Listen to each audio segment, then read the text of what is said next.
Hey guys, it's Teaksy here, welcome back to the channel, and in today's video guys, I am going to be going through my settings here on Black Ops Cold War. So I actually did this video a couple of months ago, per request from a subscriber, but there are a couple of little bits that I kind of missed out during that video, and I thought I'd just do an updated version today, because we're going to be doing some tips and tricks and all sorts of bits and pieces here on Cold War, and obviously we've been doing a lot of class setup videos, so I just thought we'd do an updated settings video, and there'll be a very short gameplay to follow this of Team Deathmatch on Echelon. So starting off, I play on PC and I also play on controller, so if you're a mouse and keyboard player, this might not be the video for you, and if you play on console, you probably won't be able to see all of these settings, but there might still be some useful stuff in here. So we're going to start with the controller settings. So I actually play it on sensitivity of 6.6. Sensitivity is incredibly important. I think you have to find the sweet spot, find what works for you, and I always think the best way to do this is just to jump into private match if you're not sure, put it on like maybe like 4-4, and then just build up, shooting bots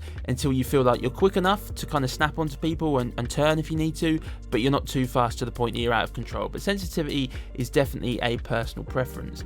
For the low and high zoom, I just leave these on 1. I know that some people play on like a 0.8 low zoom, but for me, I feel like I can track my players quite well on 1. But again, I think this is a personal preference, and you know, if you want to just sort of kind of put it down and see if it helps you, you can sort of try it out, but for me, I just leave these on 1. For button layer, I just play default. I always have, always will.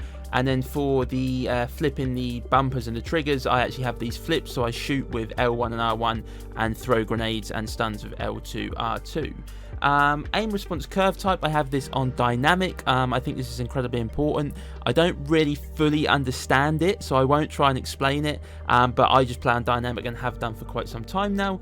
Controller vibration, I have this disabled, and then if we come down here, target aim assist, this is the main one. If you plan on controller, you want to have this enabled, and then for the target aim assist mode, I have this on standard. So legacy might be more preferable to you if you're more of a Warzone player, and I know that you can get into using precision and focusing if you're quite a highly skilled sniper and you're trying to improve here on Cold War, but I would say for regular weapons and for most players, you want to have this on standard, target aim assist enabled, and then the aim response curve type on dynamic. So as we scroll down here, obviously if you want to copy these settings, you can. I don't think there's too much else to kind of go by. Stick layout, I also have this on default. Obviously dead zones very much is just personal preference, and obviously depends on your controller. The best way to kind of work out if you've got any stick drift, at least on these Call of Duties, I know on Modern Warfare 3 there's kind of updated settings to kind of show stick drift during the settings part, but just jump into private match, go up against a wall, let go of your controller and just see if it's drifting either way, like up, down, left or right, and then adjust these settings until you're kind of just standing still and not sort of moving or drifting at all. And the only other thing I'd say is quite important is auto sprint. I have this enabled ever since they brought this in. I think whatever Call of Duty you're on, if it's auto sprint or auto attack sprint, if you can get used to it, I just think it's better because you pretty much push the left analog stick forward and you're sprinting instantly, right? You haven't got to press it in, you haven't got to double tap it. It's easier on your hands and it's also easier on your controller. And I think the only other thing here, sprint cancels reload. I have this on disabled, but again, personal preference. I just could not get used to it, but if you can get used to it, I think in certain areas it could probably help you to stay alive. So going across to the audio settings, so again, I think audio is always going to be like a personal preference, right? You know, depending on your headset. But these are the settings I kind of found quite some time ago, and I've just kind of stuck with these. They work for me. I have the master volume on 70, music on 25, sound effects on 75, dialogue on 75, and cinematics on 75 with the audio preset of Treyarch Mix. So I feel like this works for me to the point where I can hear the game quite well. It's not overly loud, but I can hear footsteps quite well, and it's just like a very good balance for me. And as we scroll through the rest of these settings, I don't think there's really much else in the audio settings that anybody really needs to see. So as we go across to graphics then, so this is where some stuff might not be there if you're on console, but for display mode, I play on full screen.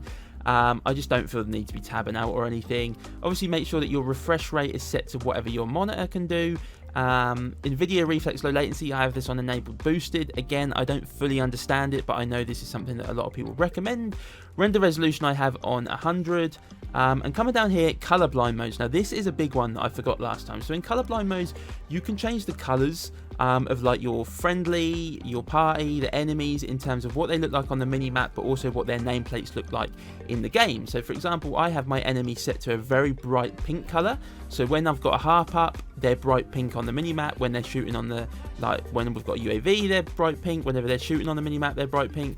But also the nameplate is bright pink, and it just gives you that kind of, a little bit more vibrance to the game, just gives you that extra little edge when it comes to gunfights, to maybe see certain players in areas where maybe you wouldn't see it with a slightly darker colour. But again, I think this is something that's really important. I see a lot of people using this. I mean, some people have it like the enemy on yellow, some people have it on green. Again, it's personal preference, but I think this is a really big thing and can just make those minimal differences that always help in Call of Duty. Field of view, I play on 102. I think again this is personal preference, but I think you want to be somewhere between like 90 and 110, but 102 works for me. ADS field of view, I have this on affected. I know that independent can sometimes help with assault rifles and kind of, you know, longer range gunfights, but I've just kind of got used to affected, and I just use this for every weapon. I'm kind of used to it. So again, if you want to try an independent out and see if it works for you, you can, but for me, I use affected. And as we kind of scroll down here now, I mean, if you want to copy these settings, you can. Like I say, my settings are very, very basic. My PC is 3 or 4 years old now. It wasn't exactly brand new specs 3 or 4 years ago, so I just tried to have these as low as possible to get the highest amount of frames that I can. But like I say, if you want to copy any of these, you absolutely can. But I'm not too sure. Apart from motion blur, obviously that's a big one. You want to have motion blur disabled. You don't want any kind of blurriness when you're moving around when you're in gunfights. But I think other than that, I think we've covered pretty much everything that we need to cover. So we're going to transition now, guys, into a team deathmatch on Echelon, just to show these settings off. So let's jump into the gameplay now.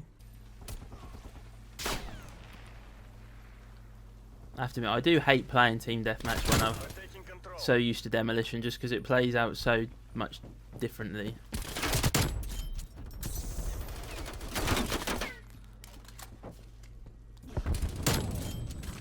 But it is a nice start from me and the team, helped by some people not using Ninja.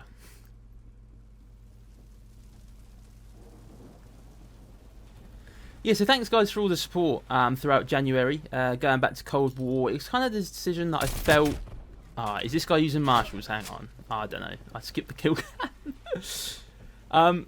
Yeah, I uploaded one Cold War video right at the end of last year. It instantly did so much better than my Modern Warfare 3 stuff. Modern Warfare 3, to me, I don't hate the game, I just feel like it's gone really stale. And I've been enjoying some ranked play, but I know I said I was going to bring some ranked play to the channel, but I actually quite enjoy having a game mode that I can play just off camera, or not off camera, but you know, not having to record, and yeah, just being able to play with sort of some friends and sort of chill out and relax. Not that ranked play is very chilled and relaxed, if we're being honest. But yeah, the Cold War stuff was, you know, has been doing really well. I've been having an absolute blast being back on this game. Players that are AFK always helps. And yeah, obviously we've been doing a lot of class setup videos. I just think class setup videos are good. You know, they always do well, but also like, there's loads of players around here. Obviously, you know, you're always uploading some sort of gameplay, so I always think if you can help people with a class setup at the end, you know, why not? So yeah, they're going to continue on, guys. We've got a lot of guns still to cover, and I've got a lot of different variations of classes that I want to do as well, because as you might have been able to notice, I build my classes a lot the same. So yeah, we want to try some new things out there. I don't really know what's going on with the spawns. I don't really want to chow those guys top, because someone will have a proximity mine down or something. But yeah, we are going to have some other stuff come to the channel, guys. I'm going to be doing some tips and tricks. I don't know how many of those videos I'm going to do, because there's a lot of things that I want to cover, you know. I'm also going to be looking at sort of secondaries, because I feel like I don't, you know, there's not normally too much done on that. I'm going to be analysing some of my nuke gameplays, and also doing some live comms where I kind of explain and just say what I'm doing live and in the moment, you know, just to try and help people that may be looking to try and improve, as Blue Sheep picks me up. But the attack helicopter is in, and we are winning by 9 kills, so we are chilling. But this is a very slow map at the moment. But yeah, if there's anything in particular, guys, that you want to see, that you feel like you want to improve on, or something that you want me to cover, then please do let me know, you know, down in the comments. I'm by no means am I the best Call of Duty player in the world, but you know, if I can try and help people, you know, just to improve, to have a bit more fun in pubs, then you know, we're going to try and do that.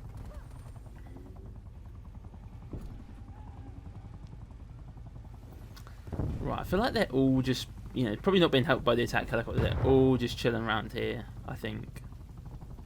Right, if I die here to a proximity mine, at least I called it. Yeah, it was always going to happen. At least we got one. I did try to lay down, but I don't know. It didn't really... Oh my god. I hate it when people just sit up there. Surely you could... You get bored sitting up there. Right, not really much of a speed run, but this is quite a big map. But we are winning, so we'll keep on plugging away. Teammate shooting at me always helps. Yeah, we like the tips and tricks stuff. There's a lot of things that I want to cover, so I don't really know exactly what I'm going to do in each video, because I don't want the videos to be ridiculously long. So I think just, you know, I'm just going to go with it, and however many we have to upload, we upload. Right, a couple up here. Bit bored of that guy using... I don't know if he's using the marshals or not.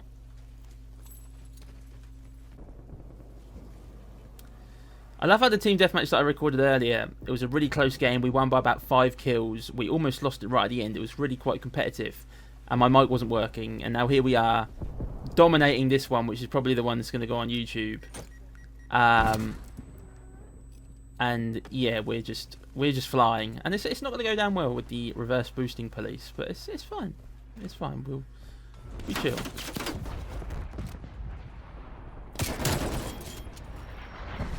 I have no idea what that C-58 setup was, but it got the job done.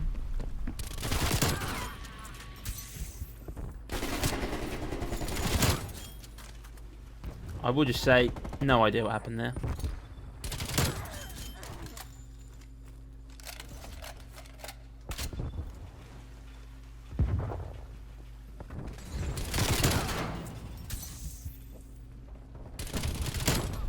Right, let's just close this one out. Let's just get the job done.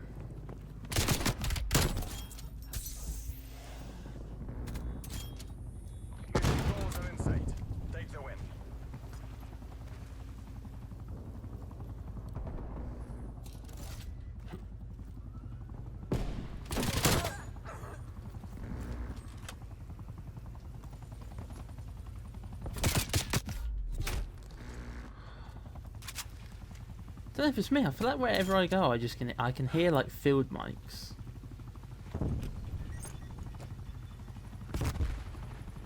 The mission clock is expiring.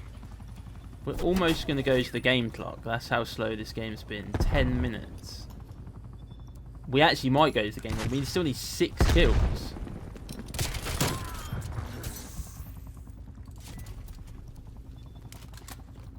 If there was ever an advert to not play Team Deathmatch, this is it. How slow has this been? Oh, if I won that, we would have won on 100 points. But 99.66. But yeah, there you go then, guys. Hopefully you enjoyed that one. You know, I just wanted to do a speed run. Unfortunately, it was far from quick. That's Echelon Team Deathmatch for you. But yeah, if you have enjoyed today's video, guys, please do hit the like button down below. If you are brand new around here and want to find your way back for more, please do consider subscribing to the channel. And as always, guys, I hope everyone has a great day. And I'll catch you all in the next one.